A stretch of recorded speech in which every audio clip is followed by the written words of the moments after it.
Rich, I'm going to play this ad for you, and I want to zero in the little time we have remaining on the female topic. Play cut 74. Yeah, I want to hit that. Yeah. Your turn, honey. In the one place in America where women still have a right to choose, you can vote any way you want. And no one will ever know.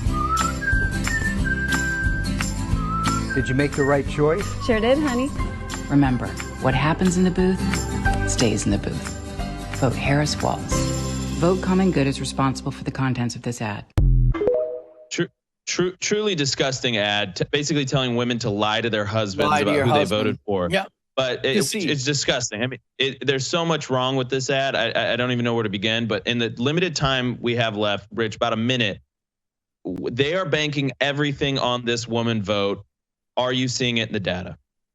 Look, true. By the way, true empowerment would just be to have a conversation with your husband about who you're going to vote for, and be in a relationship where that's okay. But let me just say this: in our poll that we just put out, it looked when they did the switcheroo, Andrew, like abortion maybe making a comeback, but it never got above the third most important issue. It was trading with immigration and border security. We always had inflation, cost of living, economy, and jobs. And then when they did the switcheroo, abortion took the lead for 1 month in our polling, and it has fallen back to, there has been a consistent 1 out of 10 that say that abortion is their number one issue, and she leads. That is her biggest margin. They would have to seriously drum this up, because it isn't Republican women. Like that woman they just showed on that screen is not the demographic that votes on abortion. She's not the demographic that tells us this is who, this is the danger for Republican candidates. Rich. There was we're talking about two months ago at this point, where we did see independent women, because honestly, they would need them to agree with them on their voting priority.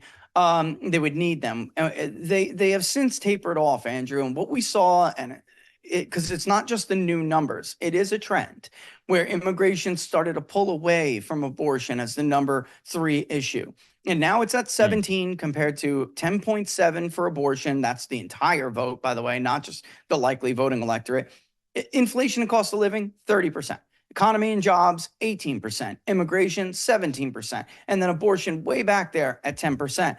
Her margin among the voters who choose abortion is slightly smaller than the margin that he is winning immigration and border security voters. So it's not just one. Yeah, I mean, this is what people have to understand. Well, he's winning inflation and cost of living by about 11 points. He's winning economy and jobs by only about 7 now. It's not as big as it once was.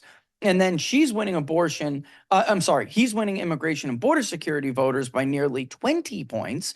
And she's winning abortion voters by about 18 points. So it could end up that that's a bigger margin. She would need that to be a much bigger margin and a much closer margin with those other issues. He leads in 3 out of the 4 top voting issues, with abortion being number 4. And then 5 is threats to democracy. And guess what? That's Harris +1.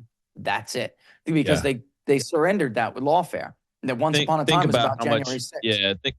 Yeah, you're right. Think about how much time they in ink has been spilled about that one topic. Rich, this is fantastic. We're going to ready our next guest, Mike Davis, on the lawfare, Mark Elias, the cheating stuff, as you said. So, Rich, thank you for your time. I know you got to work. Rich is going to be helping us with some exit polling. So, Rich, I know you got to go work on that, and we'll have you on again soon, man. Yeah. All the best. Brother. Give my best to Mr. Davis for me.